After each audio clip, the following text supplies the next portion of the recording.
Are you a singer, and do you sometimes find that when you're hitting those high notes, even though you can reach them really well, they sometimes sound quite weak? They're not quite as powerful, as strong and as robust as your lower notes. Well, if that's you, keep watching, because I'm going to explain why that happens and how you can start to hit those higher notes with more power.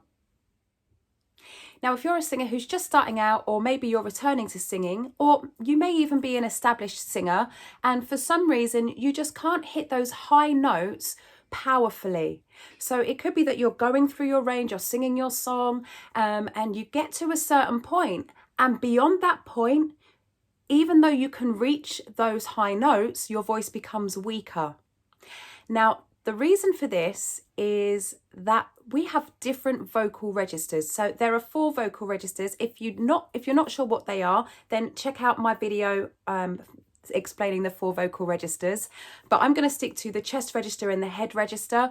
You also might hear these described as the chest voice and the head voice. Again, they're interchangeable.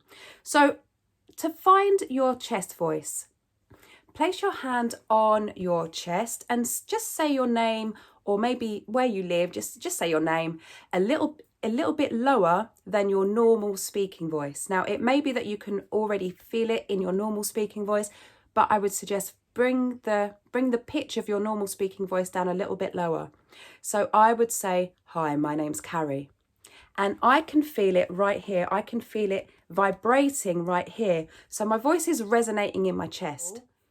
Most people speak around that area, but some people do speak slightly higher. So some people, some ladies, or some children, or some people with higher voices, they speak higher up here in what we call the head register or the head voice. Again, they're interchangeable. Now, to reach this voice, you may have to do a kind of a flip. So it feels more kind of strong, robust and powerful down here, possibly. And when you get up here, it might feel a little bit different. So if you bring your voice up, so start here, we're going to siren up.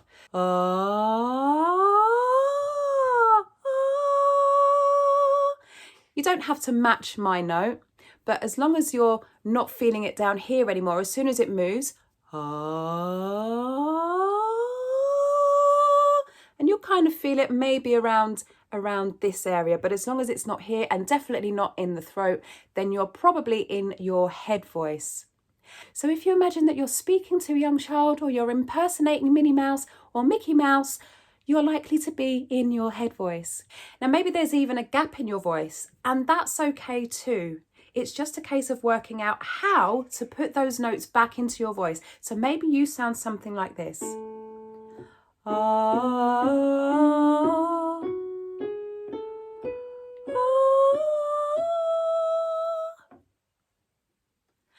And maybe you want to sound something like this.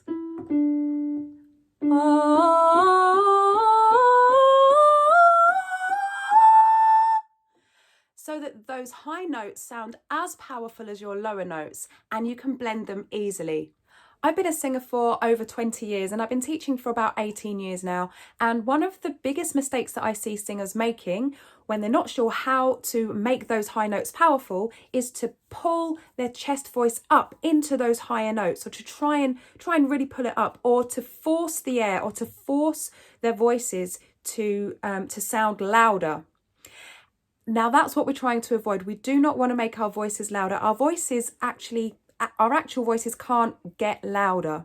But what we can do is manipulate where the sound is made, so that when you do sing those higher notes, when it lands in the right place, it sounds rounder, it sounds fuller, it sounds more robust, it sounds louder, and it sounds more powerful. But how do we make that high voice more powerful? Well, it's all about where the sound is resonating. So head over to the next video, and I'm going to show you exactly how you can do that.